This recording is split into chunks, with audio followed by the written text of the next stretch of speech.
¿Por qué mal? Porque nos hicieron pelotas. ¡Apa! Aprendimos francés y no nos quedan neuronas. ¡Oh! ¿No quedan neuronas de idioma o no quedan neuronas en general?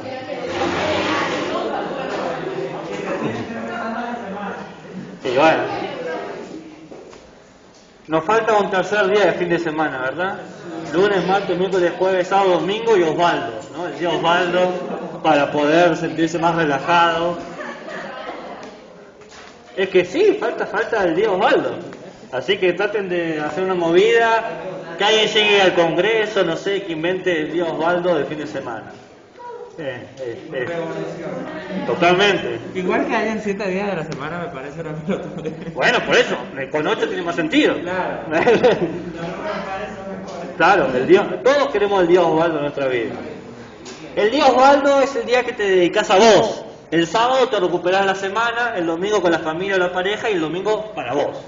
Lo que vos quieras, ¿no? Así es.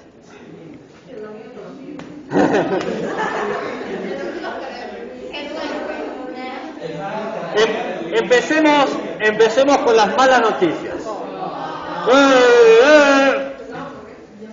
Con las malas noticias. Saquen una hoja, no mentira.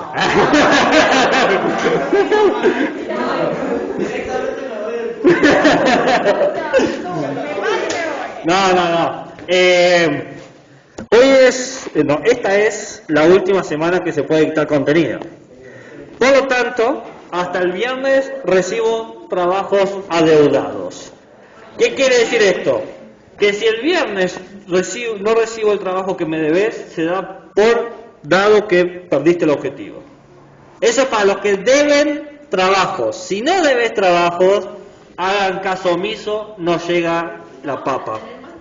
Queda un trabajo más. Pero esto es para los trabajos adeudados. ¿Por qué queda un trabajo más? Porque le di 3 contenidos nuevos y le dije que de los 3 por lo menos un trabajo les voy a dar. Claro, falta ese. Ese fue antes de que comentara todo. ¿Eh?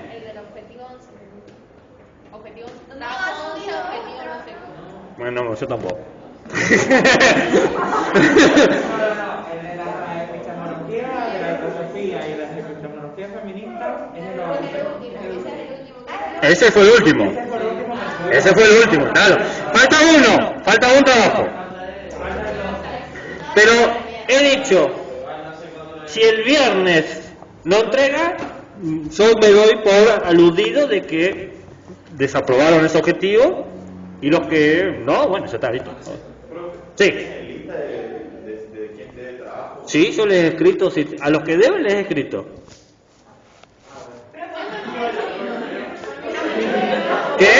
¿Qué? Si a vos te escribí. Para el trabajo, y cuando me di cuenta era que se lo había mandado como 4 días antes, me parece que nunca llegó. ¿Pero llegó o no llegó? Se lo mandé. ¿Y yo te dije algo? Y bueno, yo ya... Mayormente, el primer mensaje es por WhatsApp. El primer mensaje. Si empezás a responderme, empiezo a mandarte por WhatsApp, por la plataforma y por mail. Si aún así no me respondes, le hablo a la preceptora. Y si aún así no me respondes, digo, ok, ya está, listo, ya está. ¿Qué voy a hacer? ¿Señales de humo? Si no les he hablado, hagan caso, háganse los desentendidos.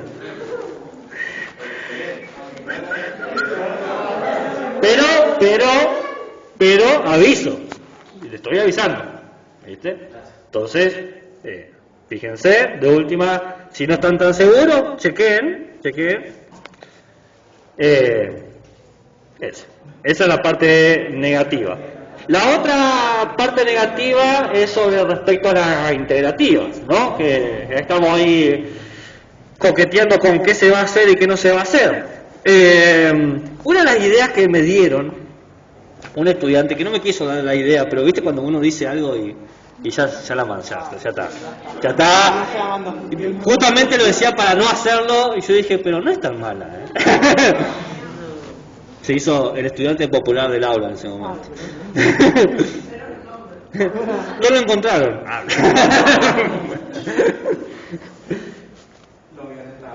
Yo decía que esto se me ocurrió a mí, no al estudiante. O sí, ya no me acuerdo. La idea es la siguiente: tomarle a la burbuja los elementos no presenciales de esa burbuja. ¿Cómo sonó? Es decir, ustedes vinieron el 50%. Entonces yo sé que el 50% lo manejan más o menos porque estuvieron presentes. Pero la parte no presencial, esa es la cosa. ¿No? Esa es como la... Bueno, como probablemente arruinan todos, una de las alternativas era hacer trabajo en grupo, burbuja, uno de la par con otro con la impar. No lo sé todavía, no está decidido. Históricamente las interactivas han sido grupales, históricamente las he hecho así porque era conveniente hacerlo así. Ahora no sé si es conveniente. Yo busco lo que es más apropiado y lo que es más justo, pero no tengo decidido, así que acepto sugerencias, escucho si... No acepto la sugerencia que dice, profe, estoy hasta las manos. Ya estamos todos hasta las manos, ya está. Estamos todos en el fuego, o mejor dicho, de la sartén al fuego, ya está. No hay manera de... Ahora, pero si me dicen algo que quizás pueda ser pertinente, porque yo soy consciente de ustedes como curso, pero ustedes no solamente están aquí, sino que tienen un conjunto de materias, entonces quizás hay cosas que pueden ver y dicen, bueno, quizás si el docente lo sabe, puede más o menos considerarlo, pensarlo a la hora de tomar la integrativa, atendiendo de que la integrativa va a tener tres cosas: oralidad, escritura y lectura. Que eso ya se lo había dicho, ¿no? Entonces, fuera de esa parte me pueden decir, una de las cosas que me dijeron fue eso, de trabajar en grupo, o de a pares, ¿no? Así que nada, ahí está. Si nos da el tiempo, dado que tenemos 2 semanas de repaso porque hace 2 semanas me parece de repaso en grupo, me parece, no está decidido eso, no está claro todavía, es un misterio misterioso. Si fuese así, podríamos hacer la siguiente: la primera semana hacemos un simulacro de integrativa. Lo bueno del simulacro de integrativa es que si reprobás, no importa, no lleva nota. Es simulacro, simulamos. Entonces yo les tomaría algo de cómo se tomaría. Un cómo sí. Eso se lo ofrezco para hacer. Es decir, imagínense, entonces hacemos la pantomima. O sea, en vez de estar las 2 o 3 horas que puede durar la integrativa, o las 4, o 5.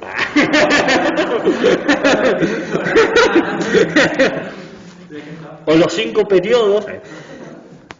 En 1 hora, 1 hora y media, hacemos ese pequeño simulacro, como más o menos prepararse emocionalmente y cognitivamente. Es decir, bueno, más o menos sé que me va a tomar esto.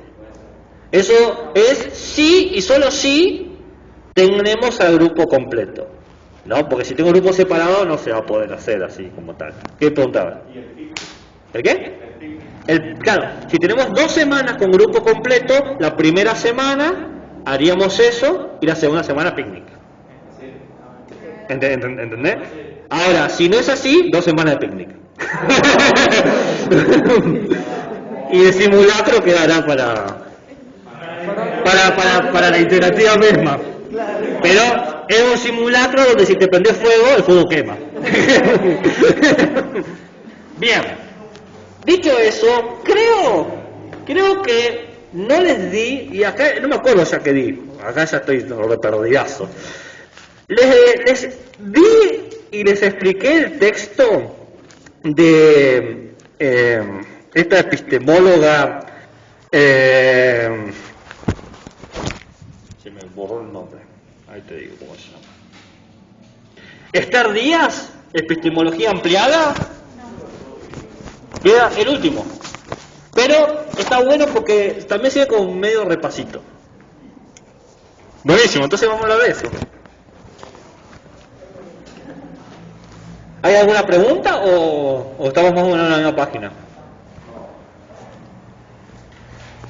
¿Hay alguna pregunta con algún tema viejo?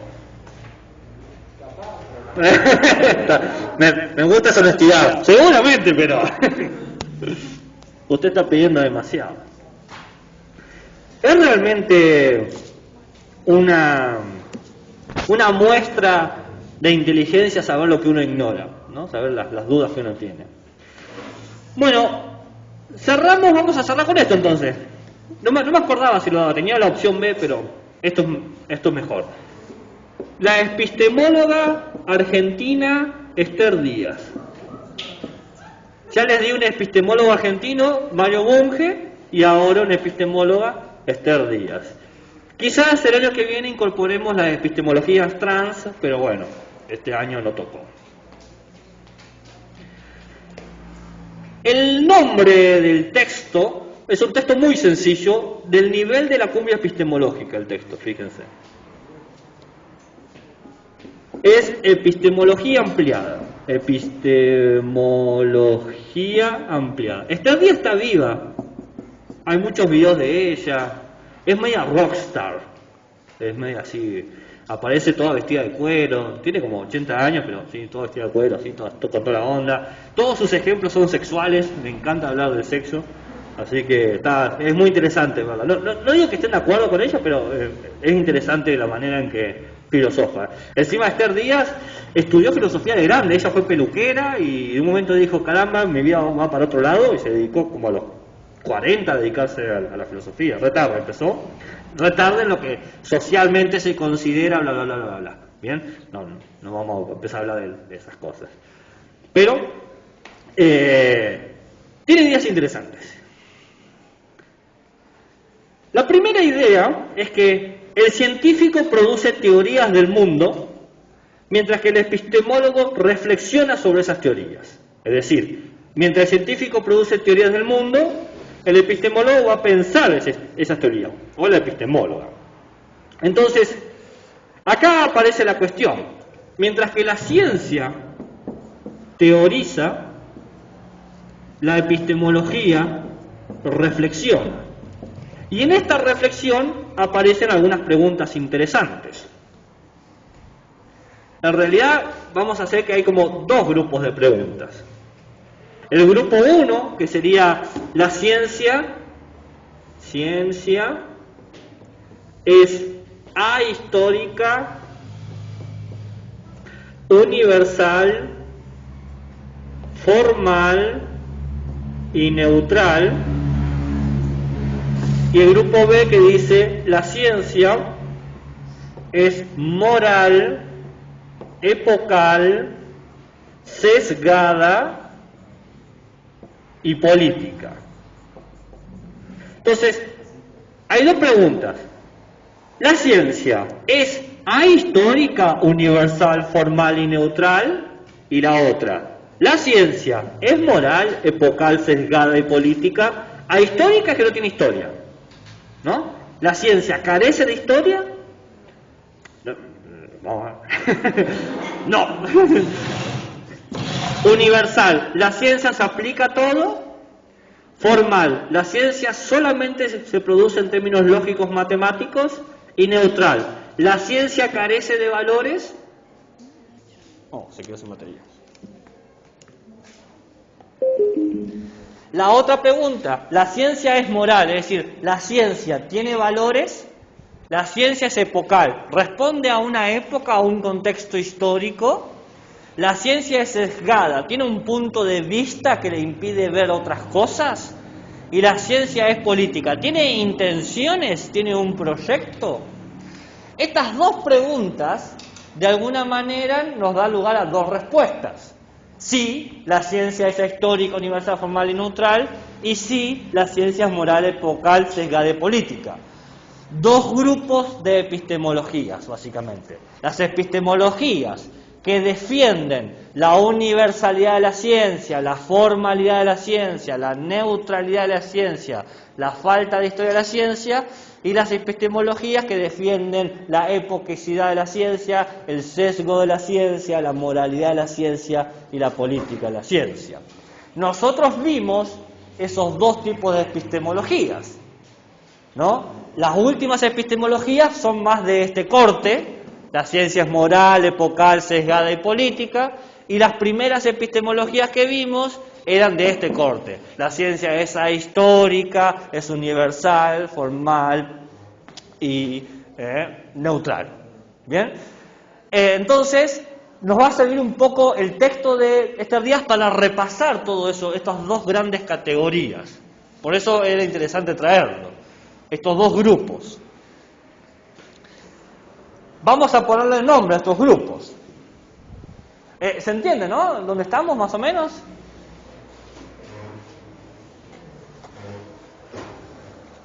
Vamos a hacer como un cuadrito.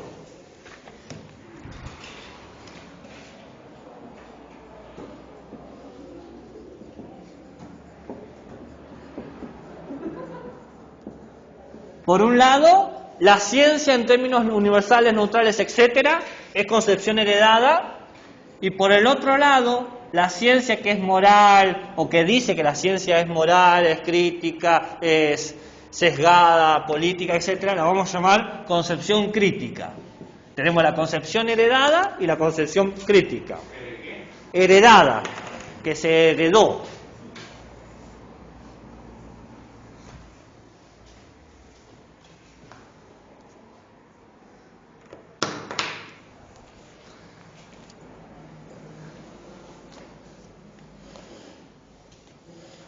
¿Estamos aquí? ¿Estamos todos en la misma página? Más o menos, más que más o menos que menos. Ah, qué coquete. ¿Algo? Ah, después le ponen color, ok, está bien. Ya, yo le pongo un rojo lindo, hermoso. No, después la otra, ahí había dicho uno que estaba mejor que el mío, a ver. Me gusta el verde ese, está piola. Igual, ¿no te cansa la vista ver ese verde ahí? ¿No? Qué envidia. Yo le copio a usted. Vos seguís mi estilo. Si el profe lo hace mamarracho, yo lo voy a hacer mamarracho. Yo no soy más que el profe. Bien. Ok. La concepción heredada, así en términos generales, es la idea de ciencia que tenemos de la modernidad, ¿no? Esa idea que se surge en 1500, que aparece Newton, Descartes, Boyle, quién más, Bacon, todas esas ideas de la ciencia que aparecían, de que la ciencia siempre iba a producir un conocimiento superior. Es más, esta idea empieza más o menos por el 1500, pero llega al día de hoy. Todavía hoy en día hay ciertos científicos que creen que el mejor conocimiento es el científico. Inclusive gente no científica cree que el mejor conocimiento es el científico, ¿no? Que es el conocimiento más exacto, más racional, que es neutral. Se defiende mucho la neutralidad de la ciencia. Por ejemplo, Neil deGrasse Tyson, ¿lo conocen? Neil deGrasse Tyson, el que dirigió la segunda temporada de Cosmos, un astrofísico, el del meme que hace así. ¿No? Neil deGrasse Tyson.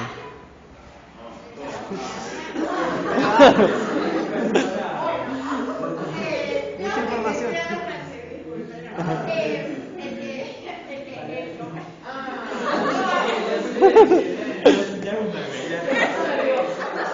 Buena charla.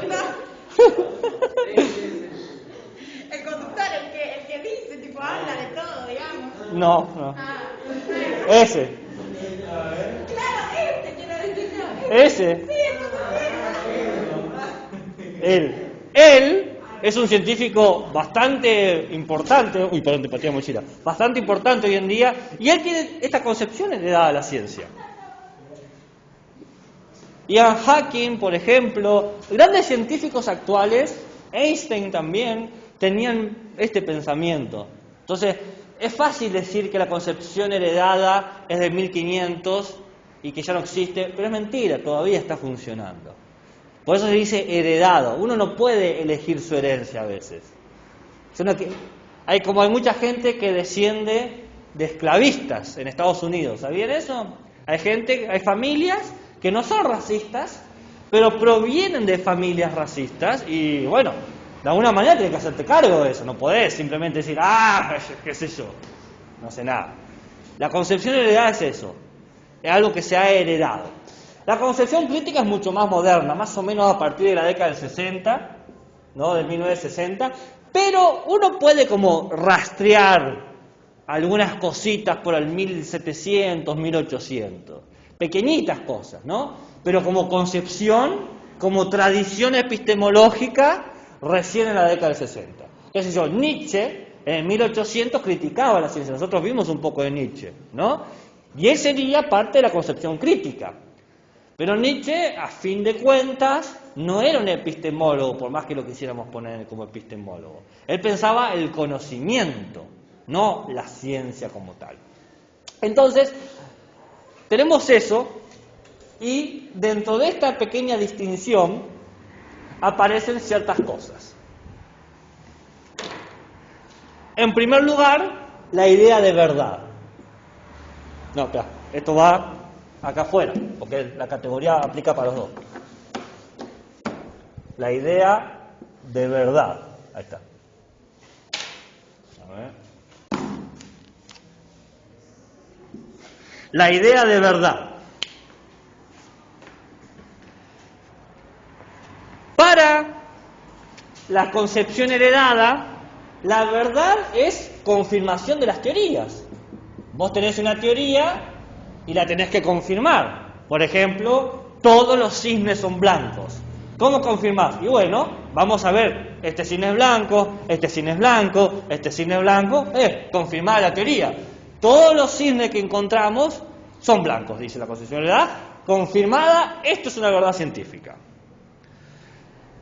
La concepción crítica dice, no sé si es así, porque siempre te puede aparecer un cisne negro.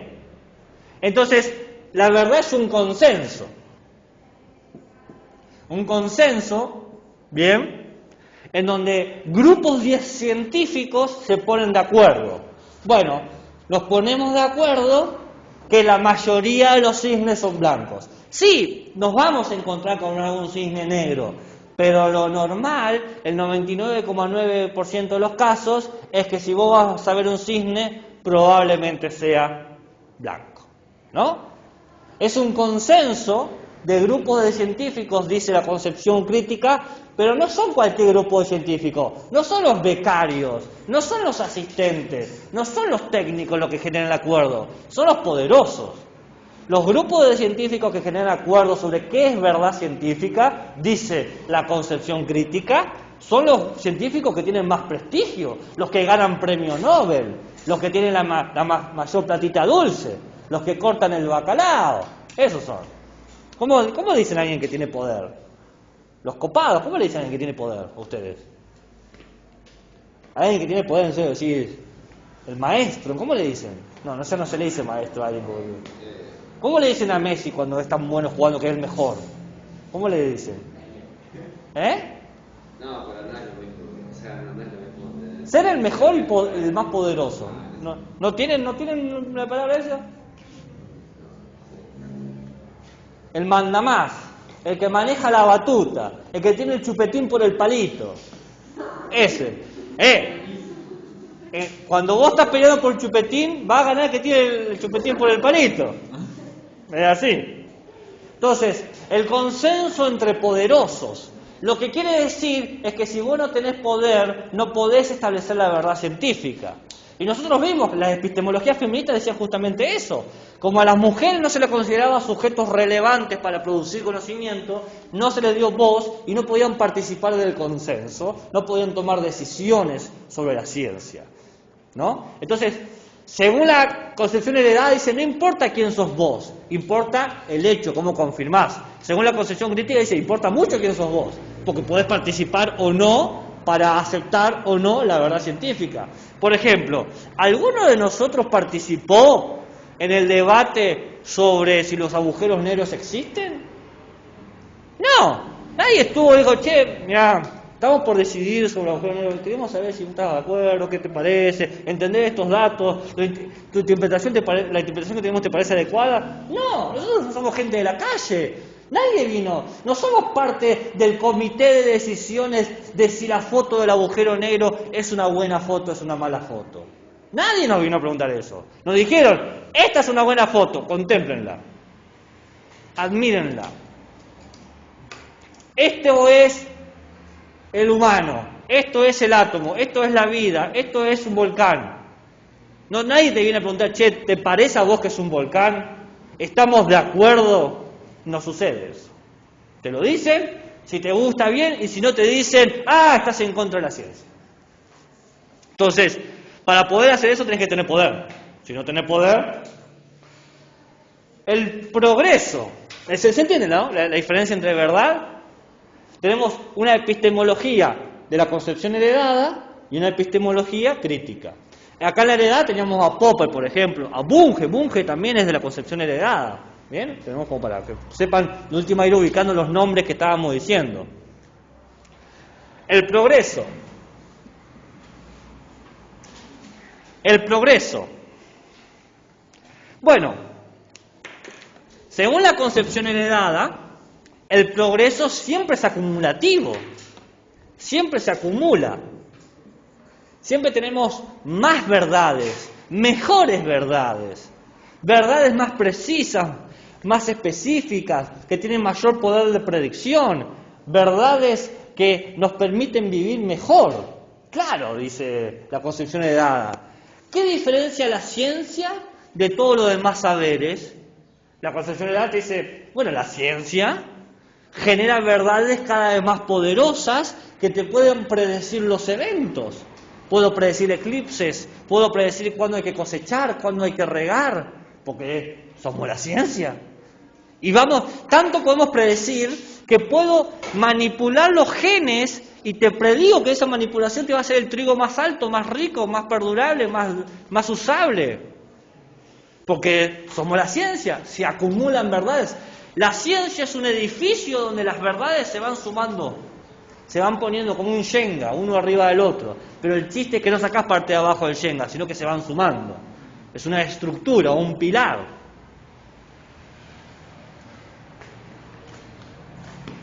La concepción crítica dice, si la ciencia fuese acumulativa, no tendría tantos problemas históricos, porque yo lo voy a decir de otra manera. Vimos juntos el tema de que durante el medioevo sí había ciencia, había una idea de ciencia, quizá no la ciencia que nosotros conocemos, la ciencia esta religiosa, la ciencia teológica, la ciencia sobre los dioses, ¿no? Había una idea de ciencia muy extraña a nosotros, muy diferente, pero había una idea de ciencia. Lo que va a decir la concepción crítica es que el progreso es discontinuo. Es decir, no es que se va acumulando, sino que hay periodos de tiempo, paquetes, donde se genera un tipo de conocimiento. Y después ese tipo de conocimiento desaparece y aparece un nuevo tipo de conocimiento. Les doy un ejemplo. Antes de que apareciera la teoría de Darwin, la teoría de evolución, no era que no habían teorías de evolución, sabía que ya existían teorías de evolución. Existía la teoría llamada fijismo. ¿Conocen el fijismo?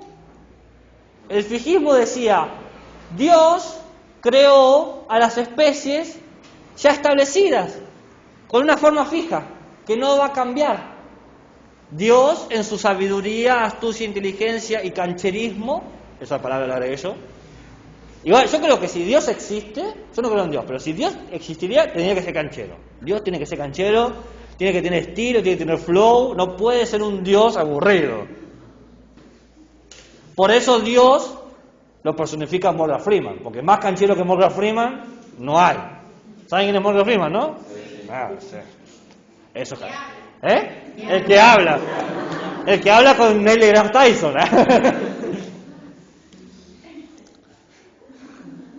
Entonces, existía una teoría de la evolución. La teoría era que no hay evolución, pero era una teoría. Pero era la teoría. Y por mucho tiempo se explicaron cosas así. Los fósiles, por ejemplo, porque no era que no se conocían fósiles. Los fósiles eran de animales extintos, porque también se creía en la extinción. Lo único que se creía es que las especies no cambiaban. No era que no podían desaparecer. Se creía que las especies podían desaparecer, se entendían que los fósiles eran animales que ya no existían, pero no creían que había cambio. ¿Entienden? Es decir, Dios hizo 1 millón de especies. Ahora quedan 500.000. Quizás mañana queden 400.000. Porque Dios no hizo más. Y eso que hay no va a cambiar. ¿Se entiende lo que está diciendo, no? Y después viene Darwin y dice como que acá no puede ser. Hay algo que no me cierra. Entonces propone la idea de la evolución. Él y otros más, no estaba solo, ¿no? Él y su banda de amigos, los ultraviolentos. Por lo tanto, se cambia la idea de conocimiento. No es que se progresó, no es que se sumó. Porque vos no podés sumar la teoría de no hay evolución a la teoría de hay evolución. Es incompatible, no se puede sumar. Es tratar de meter el triángulo en el cuadradito. ¿Vieron el juguete de los niños que tenés círculo, triángulo y cuadradito? Y ves que el niño quiere meter en el lugar del círculo el triángulo y no puede. Es eso. Es decir, que no va a entrar. Bueno, pensar que la ciencia es acumulativa es no darse cuenta de eso, que algunas teorías no entran, no puede sumarse, no puede acumularse, porque directamente no entra. Y eso es lo que dice, es discontinuo, tenemos que cambiar el juego, hay que cambiar el lugar. Ya no se puede sumar Shenga con Shenga, habrá que hacer otra cosa, castillo de naipes, habrá que usar fila de dominó, habrá que hacer, qué sé yo, se me acabaron las metáforas. Poner sillas en vez de edificios, lo que sea. Es discontinuo, cambia. ¿Qué era lo que decía Kuhn? Yo le expliqué. La estructura de la revolución científica decía, hay un paradigma y cuando el paradigma deja de funcionar, no es que aparece un mejor paradigma, aparece otro. Y eso es lo que está diciendo la concepción crítica. Es discontinuo. Es otra cosa. Es otro mundo. Es otro conocimiento. Es otro problema. ¿Bien? ¿Se entiende? ¿Estamos hasta ahí? ¿Alguna duda, interrogante, comentario, nota al pie, insulto? ¿Color? ¿Color de esperanza? Pintarse la cara, color de esperanza. Sujeto. El sujeto que hace ciencia.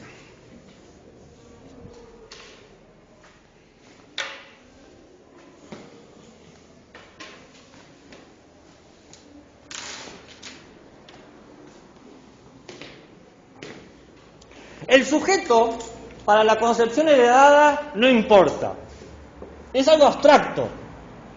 Para la concepción heredada, el sujeto que hace ciencia es el que usa el método científico. Punto. Dice, no me importa tu biografía, tu vida, tus problemas, tus intereses. No tiene nada que ver conmigo eso. A mí me interesa que apliques el método científico. Punto pelota, se acabó. ¿No? Bueno, Popper decía eso. Decía, la psique, el pensamiento del científico no interesa para la ciencia. El científico puede creer que el mundo es una bola de espaguetis y está todo bien. Lo que importa son las teorías que propone.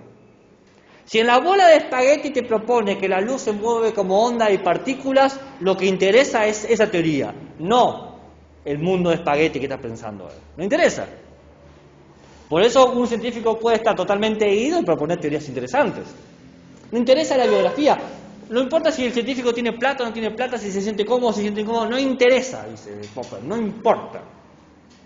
Bunge pensaba lo mismo, dice, al fin y al cabo el problema de la ciencia es un problema metodológico.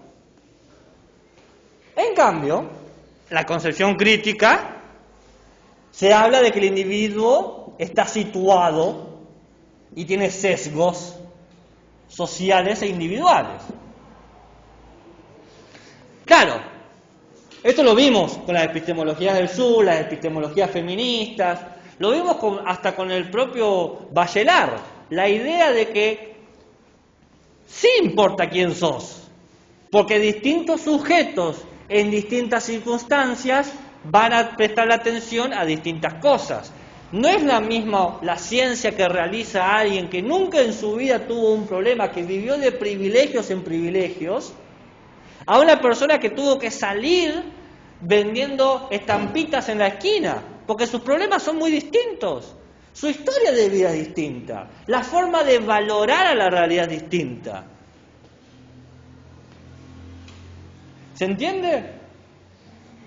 Y si no queremos pensarlo en una cuestión social económica, pensemos en una cuestión de social de género, que era lo que habíamos con la epistemología feminista.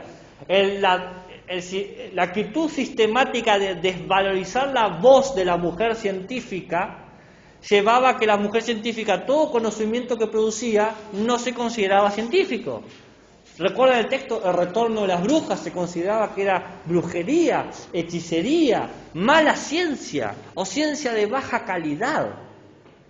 Entonces sí importa el sujeto, porque todos los sujetos tienen una manera de ver al mundo, están posicionados. No hay sujeto que no tenga prejuicios.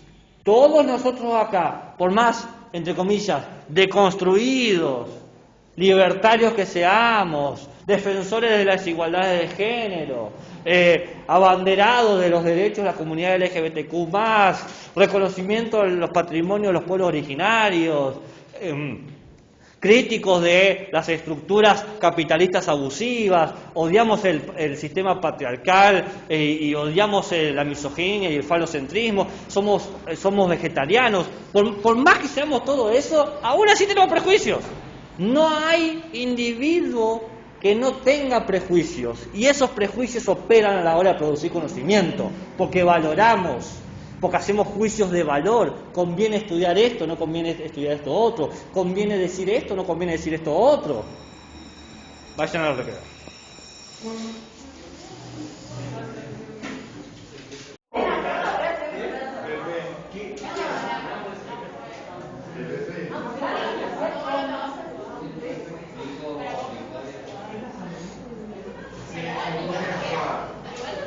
Bueno,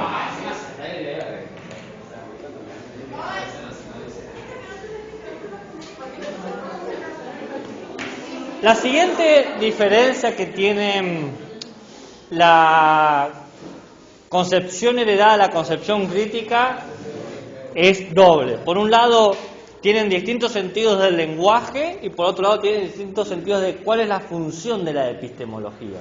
¿Qué pasó? Una capita para mi crush. ¿Una capita para qué? Para mi crush. Ah, bien, está bien.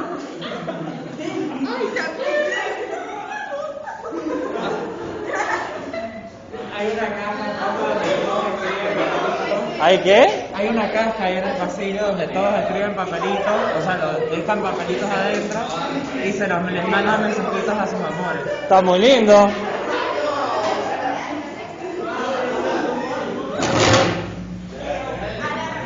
Según la concepción heredada, el lenguaje de las ciencias es formal. La ciencia solamente puede hablar o escribir, puede decirse y comunicarse en términos lógicos, matemáticos. Es decir, si se dice algo, tiene que decirlo de una manera, por ejemplo, a través de una ecuación, a través de una cuantificación, a través de una medición, ¿no? La ciencia se expresa a través de normas formales.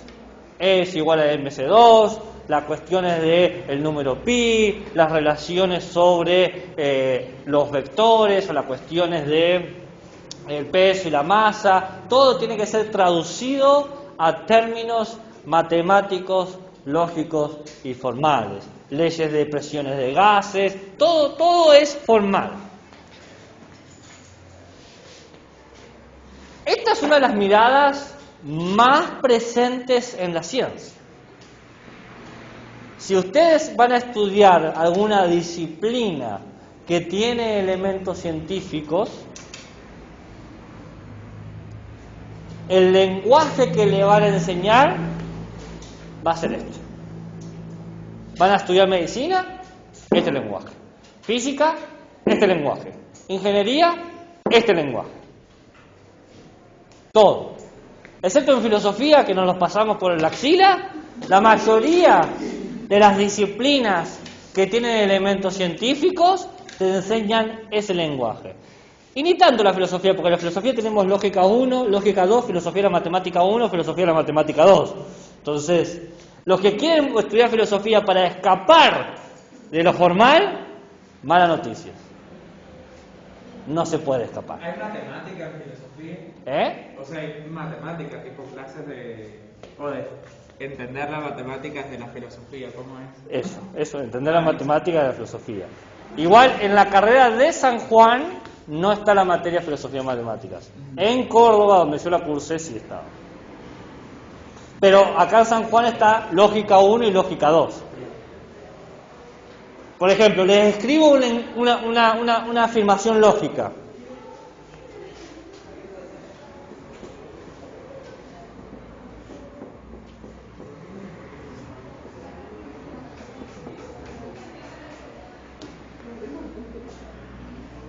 P es un conjunto donde está X, donde exista un X, que si existe un X, va a ser que todo X que exista va a tener el valor de Y. ¿Qué diferencia hay entre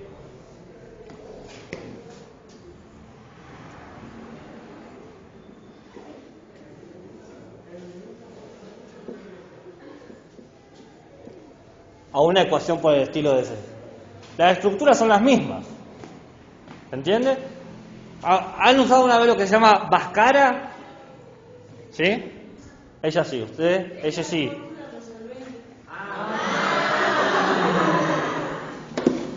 ¿Qué diferencia hay entre lo que dice ese y las estructuras formales? Ninguna.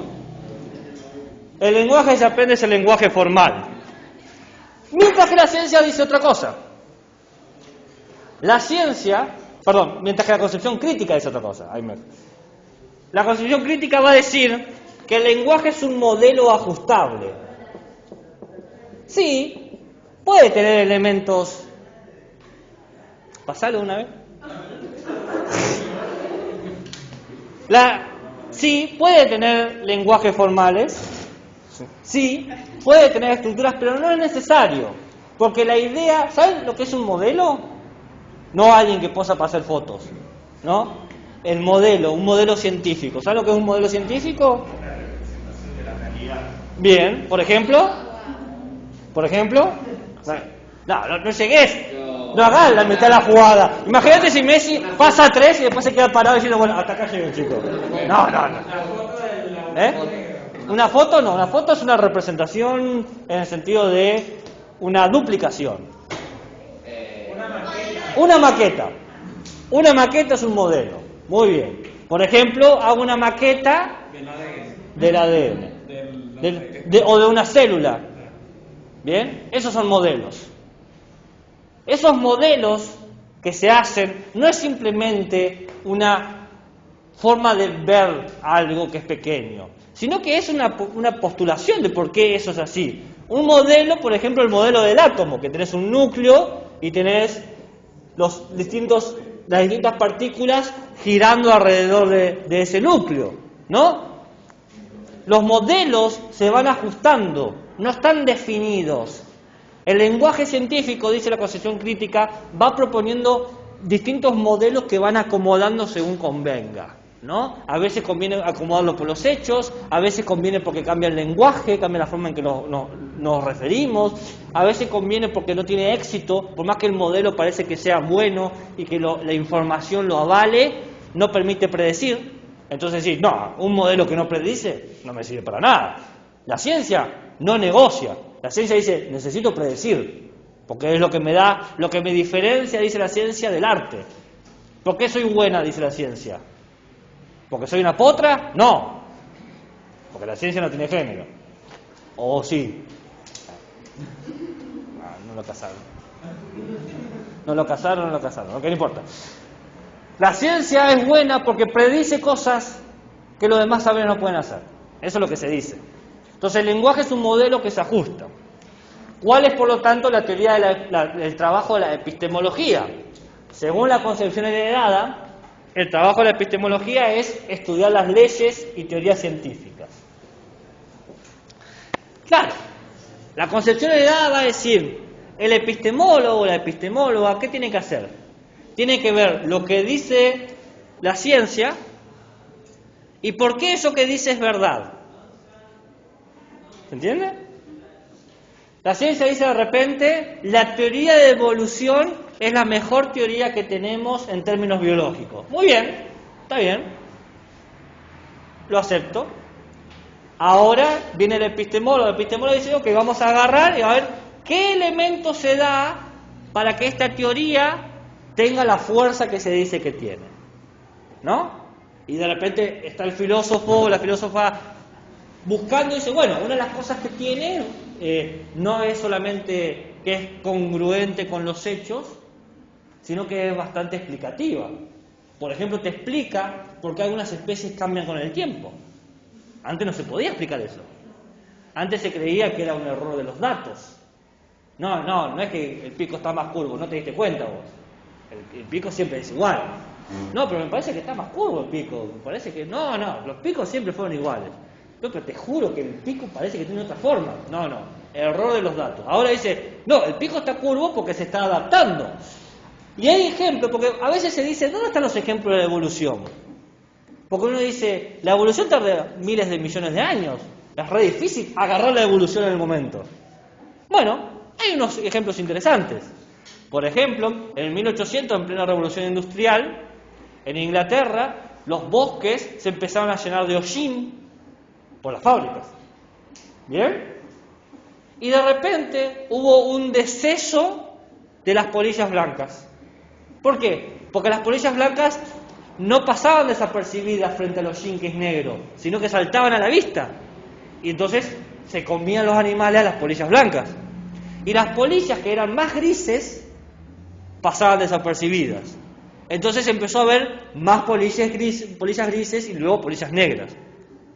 Simplemente por una cuestión adaptativa. Y ahí tenés un claro ejemplo de dónde está la evolución, ahí está pasando. ¿No? Mirarlo ahí.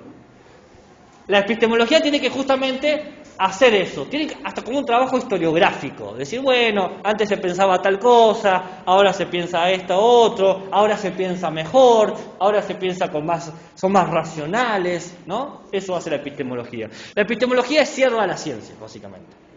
Su trabajo es servir a la ciencia, hacer que la ciencia quede bien. La filosofía es su agente de relaciones públicas de la ciencia.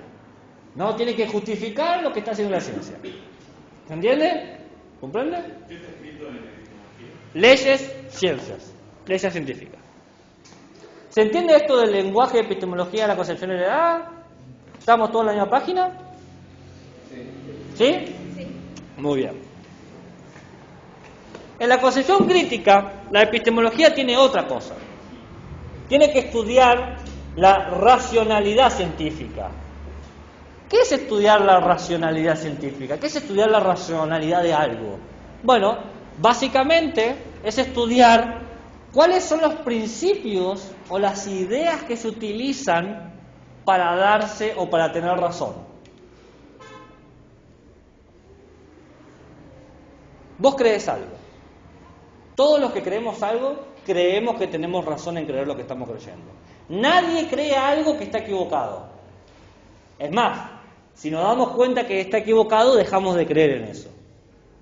Creemos en cosas que consideramos que son razonables. Entonces la pregunta que hace el epistemólogo o la epistemóloga dentro de la concepción crítica es, bueno, ¿qué cosas le dan la razón o hacen creer al científico que tiene razón? ¿Bien? ¿Se entiende?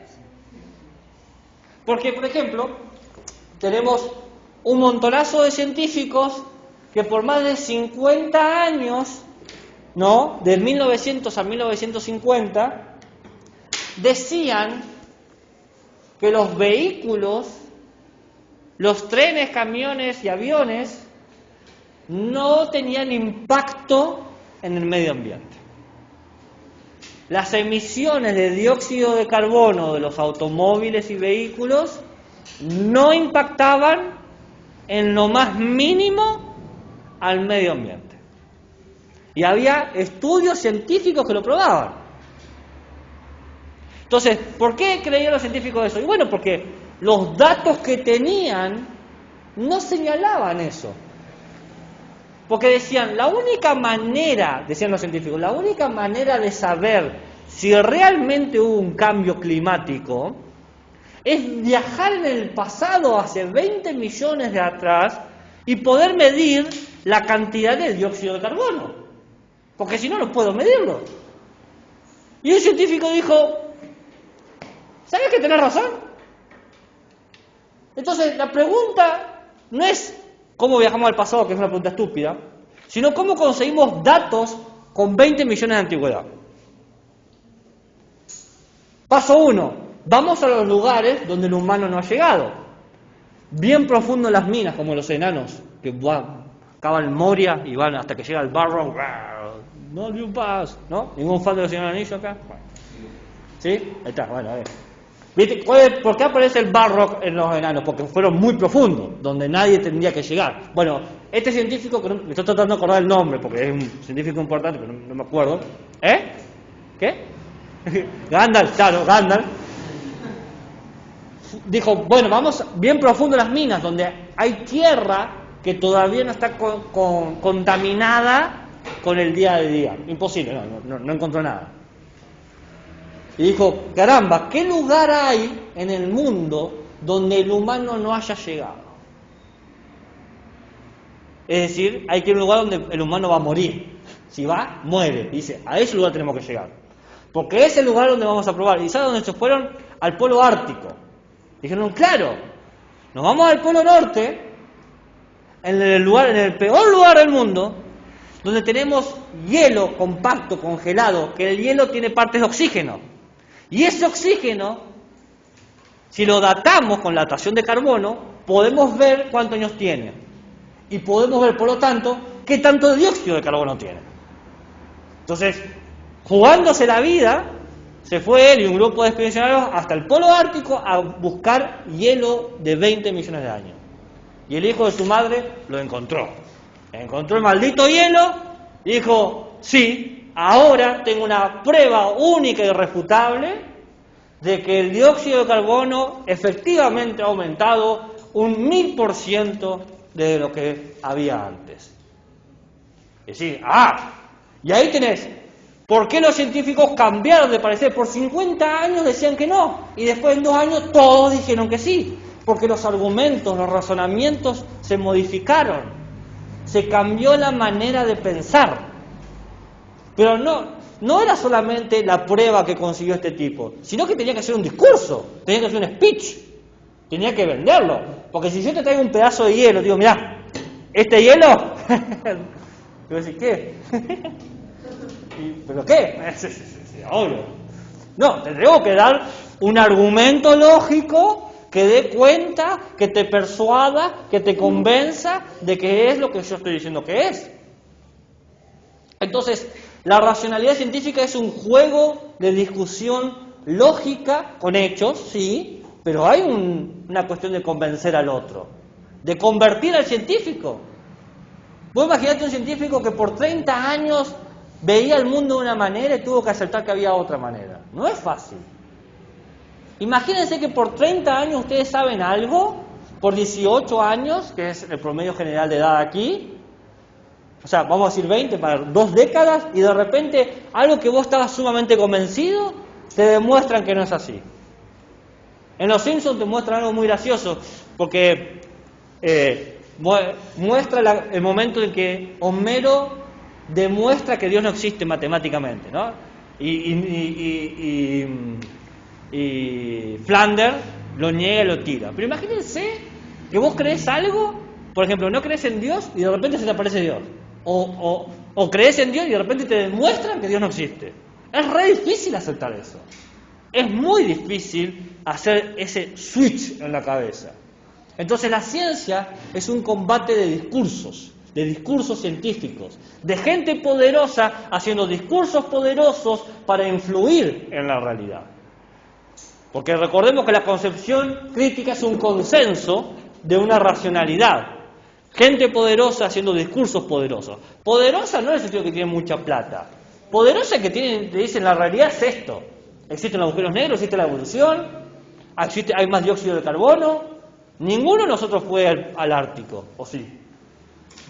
¿Alguno de ustedes sabe hacer la datación de carbono? Pero aún así, el discurso es poderoso. Todos somos ecologistas, ambientalistas, ¿no? Todos decimos, aguante el medio ambiente. Porque lo aceptamos, porque el discurso es tan poderoso, la racionalidad es tan persuasiva, que uno lo acepta. ¿Estamos convencidos? ¿Estamos convertidos? Ya somos parte. Bien. Y acá aparece un problema. ¿Qué problema aparece? ¿Alguien sabe? Un punto pelota para el que sabe cuál es el problema. El puntapié de todo esto. Todo esto lleva a una pequeña situación. Pequeña, hermosa, divertida y conflictiva situación. Hay una pregunta que tiene que aparecer. ¿Cuál es la pregunta de mis epistemólogos? Hay una pregunta. ¿Qué fue lo último que yo dije? ¿Qué fue lo último que yo dije? Y que tiene que es una pelea y bueno, ¿cuál es la que gana, ¿no? O algo así. Bueno, ok. Y entonces, ¿cuál es la pregunta que hay que hacerse? Bien, va por ahí. ¿Va por ahí? No. ¿Quién es más poderoso? Más o menos. Digamos que está en la media cancha la que tienen que estar. No están metiendo goles en contra, pero todavía no están en la zona de gol. ¿Quién dice si es...? No pregunta. Vamos, eliminen el quién. Si tenemos el por qué, ¿qué nos falta ahora? ¿Cómo? ¿Cómo se ponen de acuerdo los científicos? ¿Cómo se ponen de acuerdo? Porque hasta ahora es idealizado. Discusiones, diferencias, pero ¿y bueno? ¿Y cómo? ¿Y ok? ¿Y ahora? Acá está la cosa. ¿Puedo borrar esta parte, lo adentro del cuadro? El cuadro sigue, ¿eh? Sí, sigue. A mí tampoco, por eso lo borro. Y borralo.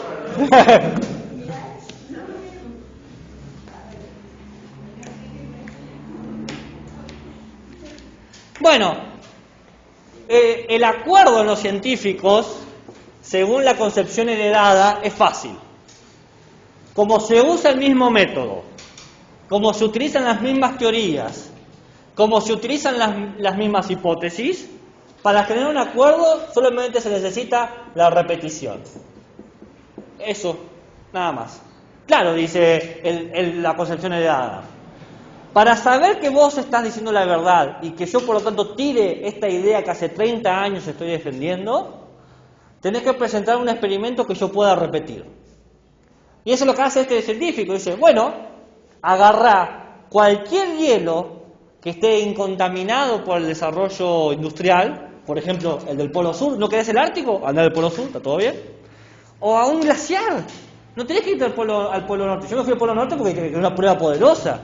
Pero te podés ir a los glaciares, ¿no? O te podés ir a alguna montaña muy alta y vas a encontrar lo mismo. Vas a encontrar una diferencia sustancial entre la cantidad de carbono, ¿no? Eso se repite, dice, para poder comprobar la diferencia y el aumento del dióxido de carbono, usted vaya a tal lado y encontrará tal cosa, ¿no? Repetición. ¿No me cree usted que yo he sacado una fotografía del ADN y que el ADN tiene 2 hélices, es helicoidal? Muy bien, saque usted una foto del ADN y véalo por cuenta propia. Y punto. Saque una foto y verá. ¿No me cree usted que la luna tiene una cara que nunca se ve? Muy bien, vaya a la luna y verá. La repetición es muy importante para la concepción heredada, porque te da la sensación de que es público.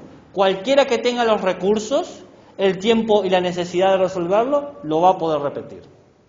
Por eso los artículos científicos que se publican hoy en día te especifican bien detalladamente cómo hicieron los experimentos. ¿Por qué? Porque cualquier Juan de los Palotes lo puede replicar y en teoría llegar a los mismos resultados. ¿Bien? ¿Se entiende? Ahora, en la concepción crítica no tenemos una misma teoría. Justamente hablamos de disonancia, de desacuerdo, de diferencias. Entonces, el acuerdo tiene el elemento del experimento, sí. Tiene el elemento del debate, sí. tiene el elemento de la divulgación y tiene el elemento de las influencias sociales. Es decir, según la concepción crítica, el acuerdo se basa así, hay experimentación, hay datos, hay hechos. Pero esos hechos por sí mismos no te dicen nada. Un pedazo de hielo desnudo es un pedazo de hielo desnudo. Necesitamos debatir sobre eso. Recordamos lo que hablábamos de Tycho Brahe y Johannes Kepler. No importa el hecho, importa la teoría que tenemos sobre ese hecho. Hay que debatir. Y encima hay que divulgarlo. No divulgarlo al público general que nosotros somos los giles, sino a los otros científicos poderosos que van a evaluar lo que vos estás diciendo. Nosotros somos los pichi, o sea, a mí nadie me va a venir de la Academia Nobel y me va a decir, che, ¿estás de acuerdo con esto? ¿Qué pensás? Nadie. Pero sí van a ir a otros grandes y le va a decir, ¿qué pensás de esto otro? ¿No? La divulgación. Y después la influencia social. ¿Qué tanto conviene que sea verdad? ¿Qué tanto conviene que sea verdad? Porque la historia que yo les dije del dióxido de carbono no terminó en la década del 50. En la década del 50 se consiguió la prueba. Recién en la década del 70 se aceptó. ¿Por qué? Porque había una intensa presión económica y social. ¿Por qué? Por los automotores, la industria del petróleo, que pagó para que se publicaran artículos que contradecían ese otro artículo tan famoso. Las influencias sociales no van a cambiar la verdad, pero la pueden retrasar. La verdad, lo que es el mundo es el mundo. Eso, por más que queramos cambiarlo, no podemos. Pero podemos retrasarlo a veces el tiempo suficiente para ganar una diferencia en el camino. O para que muera gente en el camino, si me conviene. Yo les di el ejemplo de la pastilla anticonceptiva, que existía desde la década del 50 también. Recién ahora se están estudiando alternativas, pastillas anticonceptivas para hombres. Se retrasa, no se cambia, pero ese retraso tiene diferencias económicas importantes. La otra vez estaba hablando con un científico, un biomédico especialista en cáncer de próstata. La próstata, ¿saben lo que es? ¿Sí? ¿Sí? Ok. Y estábamos charlando y me comentaba, es justamente este tema. Fíjense cómo en 6 meses aproximadamente se diseñó una vacuna contra un virus pandémico, que es el COVID. ¿Bien?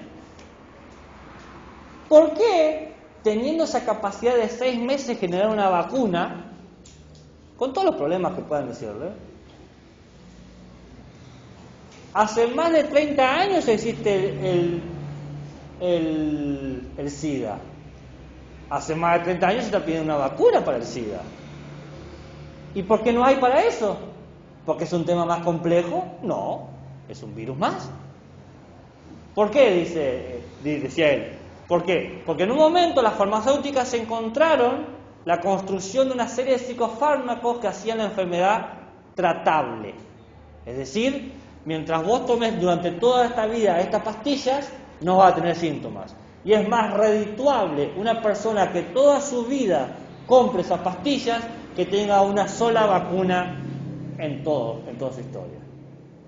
Y ahí está la diferencia. Las influencias sociales son muy importantes. Cuando deje de ser redituable, probablemente se descubra la vacuna. ¿Por qué se avanza más en cáncer de pulmón que otro tipo de cáncer? Y bueno, porque el cáncer de pulmón tiene una alta incidencia con distintas formas de vida que tenemos muy conectadas. El uso de automóviles que emiten dióxido de carbono, las tabacalerías. Los avances de cáncer de pulmón son maravillosos. Están años luz de muchos otros tipos de cánceres. Por ejemplo, el de próstata. Si vos tenés cáncer de próstata, ¿sabes lo que te hacen? Te castran. Eso. Pero si vos tenés cáncer de pulmón, no es una crítica al tratamiento del cáncer de pulmón. Buenísimo que tengas opciones. El tema es por qué para ciertas cosas hay opciones y para otras cosas no. Porque hay un debate mediante divulgación de gente poderosa que tiene influencias sociales, que decide qué se hace, cómo se interviene, qué se produce, qué no se produce, qué conviene producir, qué es más redituable producir. ¿Qué conviene más? ¿Encontrar la vacuna para el mal de Chagas o tratar el mal de Chagas de por vida? ¿Es así? La ciencia es rigurosa, claro que tiene rigor, pero la ciencia por tener rigor es poderosa. Y como es poderosa, tiene implicancias éticas. Y como tiene implicancias éticas, hace juicios. Tiene la búsqueda del deseo, la búsqueda del prestigio, la búsqueda de poder decir esto es lo real, esto no es lo real, esto es lo que se puede hacer, esto es lo que no se puede hacer. El acuerdo de los científicos es este intenso debate donde no solamente se es racional, sino que se es emocional, dice la concepción crítica.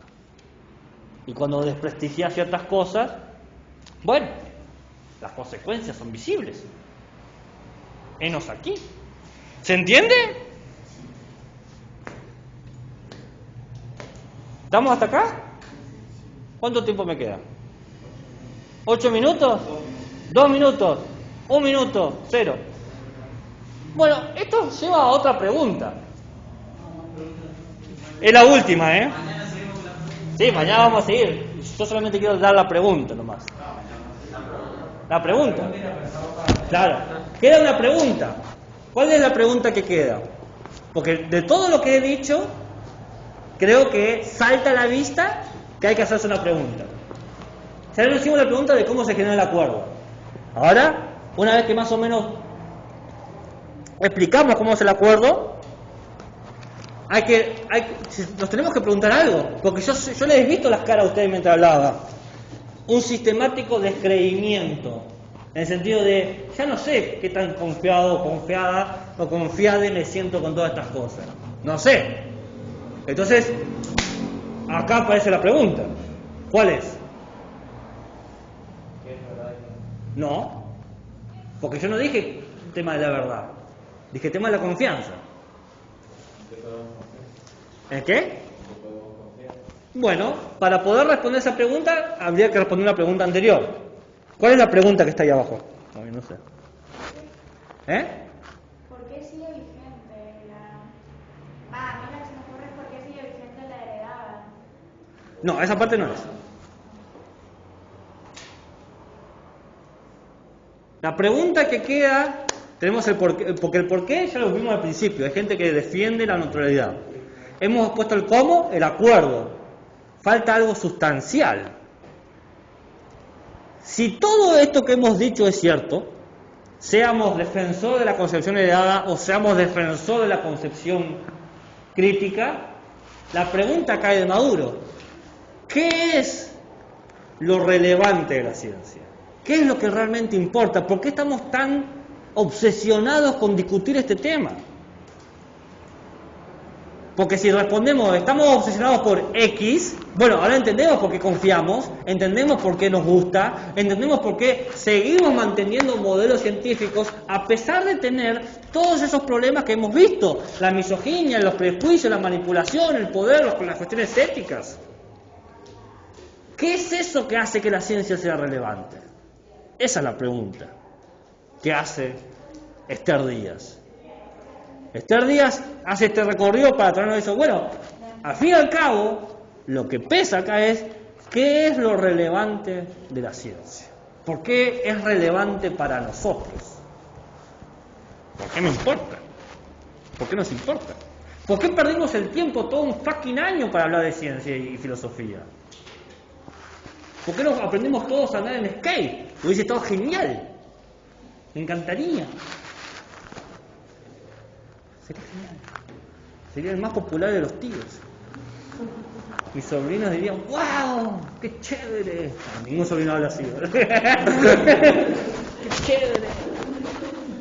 Ahí, eso responde por qué no soy el más popular, ¿no? Porque creo que los sobrinos todavía dicen chévere. ¿Se entiende? ¿Se comprende? ¿Qué es lo relevante de la ciencia?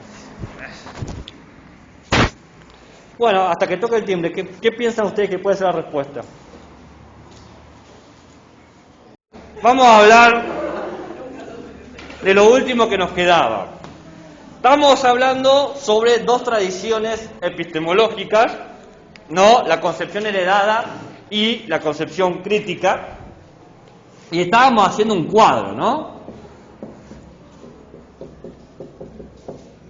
Habíamos hablado sobre la diferencia entre verdad, progreso, sujeto, lenguaje, epistemología, acuerdo, y hasta ahí habíamos llegado, ¿no? Nos faltaba la última pregunta.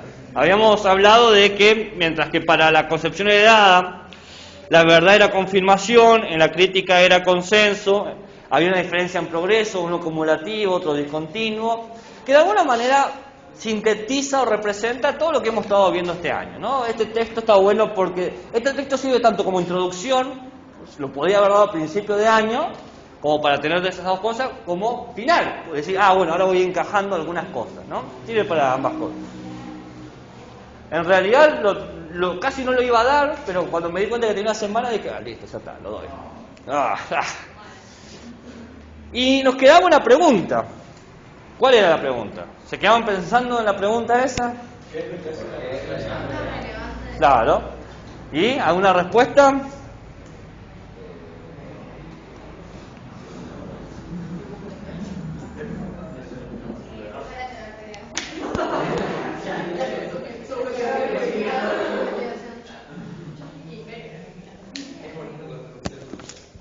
¿Ninguna respuesta?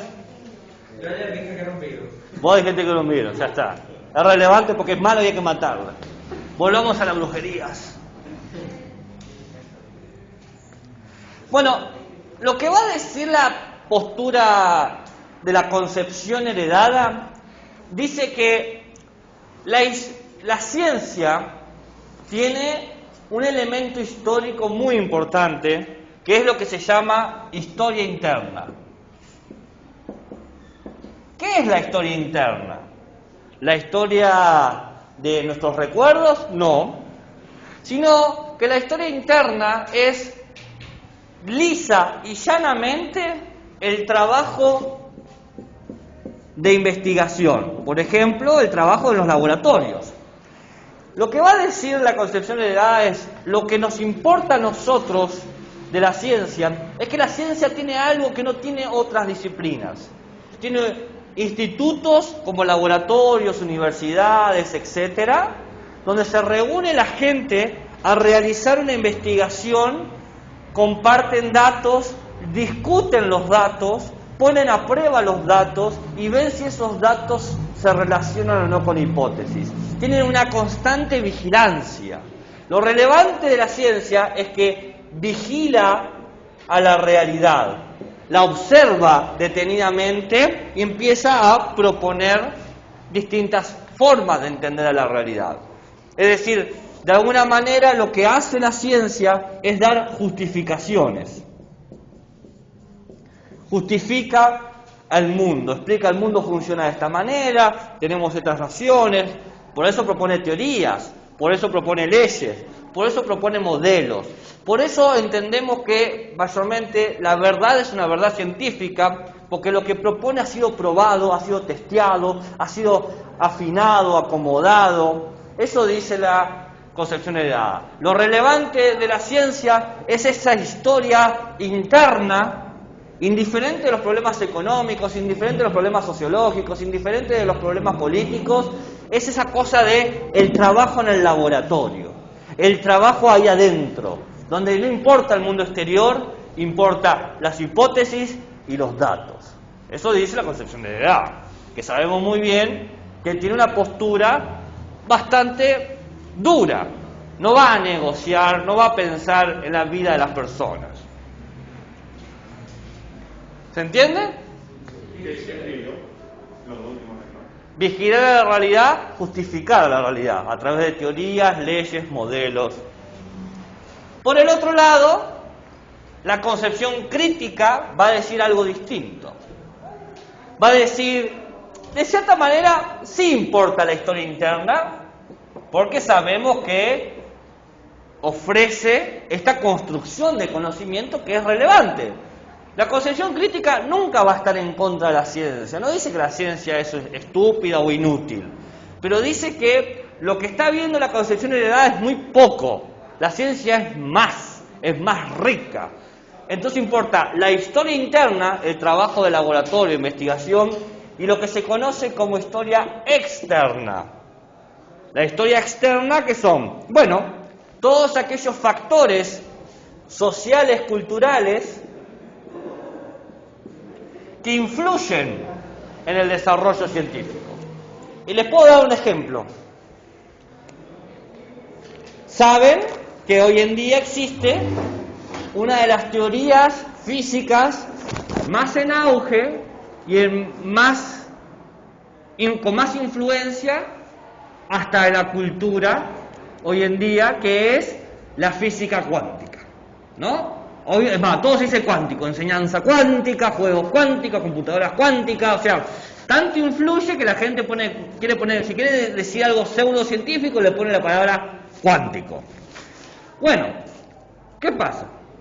Esta teoría es una teoría formal, muy complicada de entender, con varios matices y con varios puntos todavía no resueltos. No nos interesa eso, nos interesa cómo surge. Bueno, ¿saben lo que es la República de Weimar? La República de Weimar.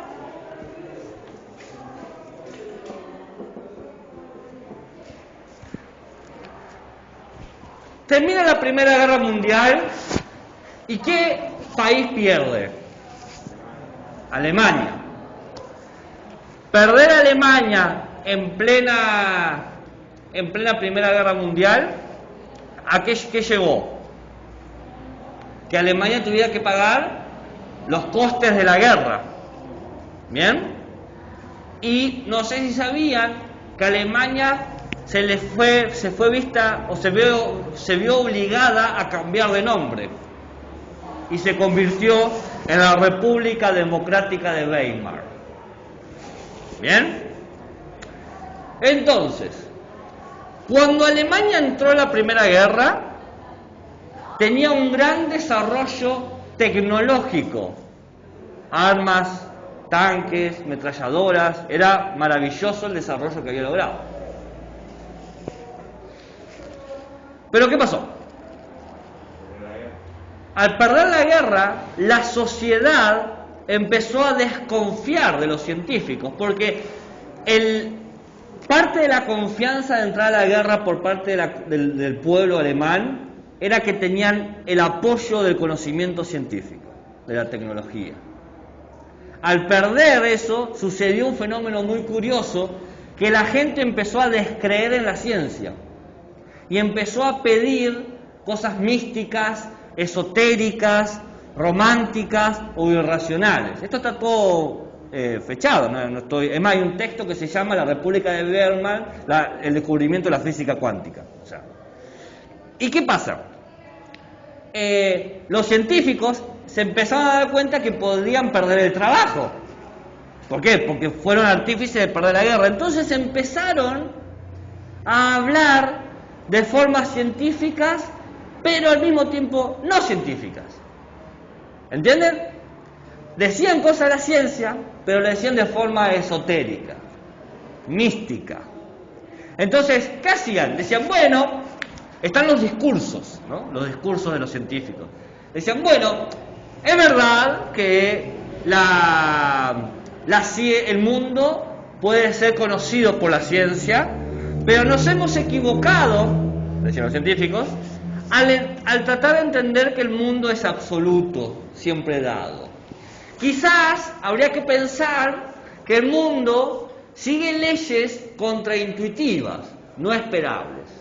Por ejemplo, quizás las cosas sucedan en un tiempo, pero no sucedan en un lugar, como el alma. Quizás las cosas sucedan en un lugar, pero no en un tiempo, como un pueblo, ¿no? Los pueblos son eternos.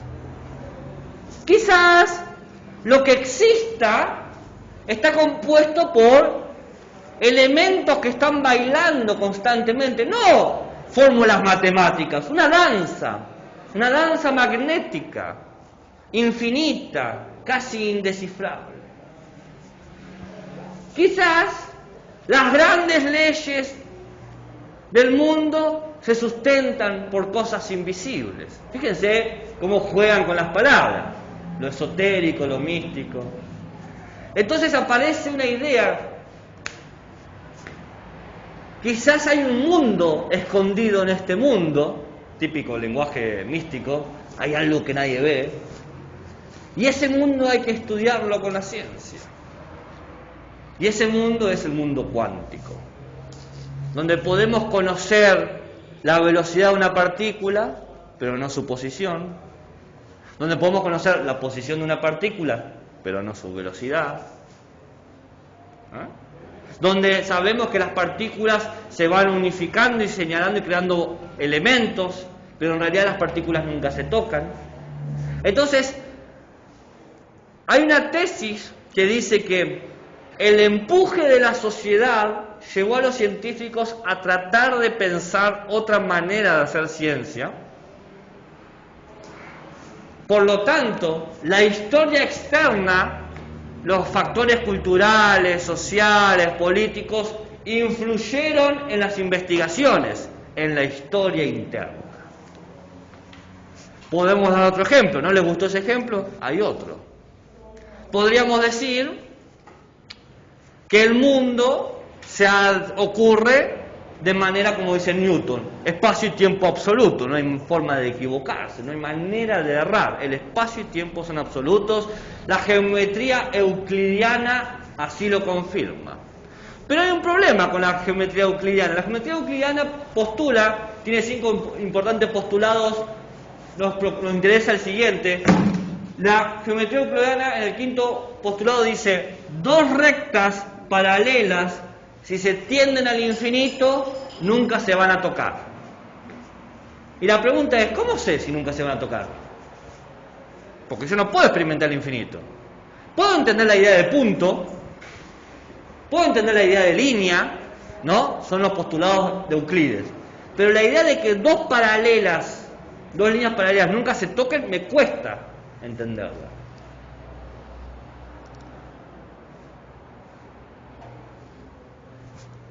Las instituciones alemanas enseñaban esto. ¿Pero qué pasó? Los geómetras y matemáticos estaban por años, desde 1800 a 1900, tratando de demostrar eso, de que era posible que no se toquen. O sea, que realmente este postulado era verdad. Querían salvar a Euclides. Porque si Euclides se equivoca, ¿saben lo que pasa? Newton se equivoca. Porque toda la matemática de Newton está basada en la geometría euclidiana. Entonces, si Euclides muere, de repente la hermosa teoría de la gravedad que impide que volemos deja de funcionar. Y no hay negocio. Entonces, todos los institutos empiezan a hacer así. Y de poco a poco aparecen geómetras que dicen: esto no se puede hacer. No se puede. Así que vamos a hacer otra cosa, dicen los geómetras. Vamos a hacer una geometría no euclidiana, donde dos rectas teorías del infinito se toquen. Es decir, que suceda esto, ¿bien? O que suceda esto, que no hayan curvas, sino que las curvas en realidad son circulares. Porque si son circulares, no se van a tocar. Es un inmenso círculo infinito. ¿Entienden lo que quieren hacer? ¿Qué pasa? Se empiezan a ir a distintos institutos secundarios a hablar sobre esto. ¿Qué problema de Euclides? ¿Qué problema de Euclides? Y un alumno, un Gil, que le encantaba la electromecánica, se interesó por este problema. Y dijo: quizás pueda yo hacer una teoría newtoniana, como para la escuela, como para la facultad, con una geometría no euclidiana. Intenta, hasta que le sale. ¿Saben quién es? Einstein. La teoría de la relatividad se basa justamente en la geometría no euclidiana. ¿Cómo creen ustedes la idea del concepto espacio-tiempo funciona? El espacio y tiempo habla de la curvatura. En Euclides no hay curvas, hay líneas. Entonces, los cambios institucionales de los colegios que decidieron enseñar geometrías no euclidianas fue una influencia en la investigación, es decir, decisiones políticas pedagógicas, factores culturales, influyen en la investigación. ¿Quieren que dé un tercer ejemplo? ¿O estamos bien así? ¿Está bien? Bien. Hay muchos, eso es lo divertido. Entonces, mientras que la concepción heredada trata de justificar a la realidad, la concepción crítica busca el contexto. ¿Cuál es la realidad que atraviesa el científico? ¿Qué hace que el científico hace lo que hace? Lo que dice la concepción crítica es lo relevante de la ciencia es que es un grupo de personas que tratan de resolver los problemas de su época. Un grupo coordinado de personas que tienen el interés de resolver los problemas de su época. La ciencia es poderosa porque ha logrado algo que las demás disciplinas no. El acuerdo por resolver un problema. Ahora, si lo resolvemos de forma amistosa o de forma aguerrida es otra cosa. Si te robo los experimentos, te robo la información o te maltrato es otra cosa. Pero la ciencia es poderosa porque por lo menos se puso de acuerdo en los problemas. Vamos a resolver esto y hasta que no paremos o hasta que podamos probar que se resuelve o no se resuelve, no nos detenemos. Y si tenemos que matar gente en el camino, pues lo vamos a hacer. La ciencia tiene eso. La ciencia muchas veces prescindió de las vidas. Dijo, che, si te pueden morir 1000 personas, que es 1000, ponele 9000 más, que sean 10.000, un número redondo. Che, como que la única forma de entender cómo avanza la lepra es dejando que se muera la gente. Y déjalo, encerrarlos en un cuarto a 20 ascendentes africanos y vemos cómo les va. Y ha pasado eso, estos son experimentos reales. Que necesito saber cómo avanza la psique del individuo en la prisión. Muy fácil, pongamos en una prisión, lo filmamos. Pero puede estar loco, bueno, le decimos que es optativo. Pero una vez que está encerrado, problema de él, ya está encerrado. Necesitamos saber si las pastillas anticonceptivas dan cáncer. Bueno, llevarlas a la India, total la van a aceptar. Y vemos, probemos en 2 o 3 millones de mujeres, total, un par de cánceres que van a hacer. La ciencia se acuerda problemas, eso es muy poderoso, y avanza. Avanza de forma violenta y a veces de forma pacífica. Dice, che, como que no da más cortarle la cabeza a la gente. Bueno, ¿por qué no hacemos rayos X? Está buenísimo eso. ¿No?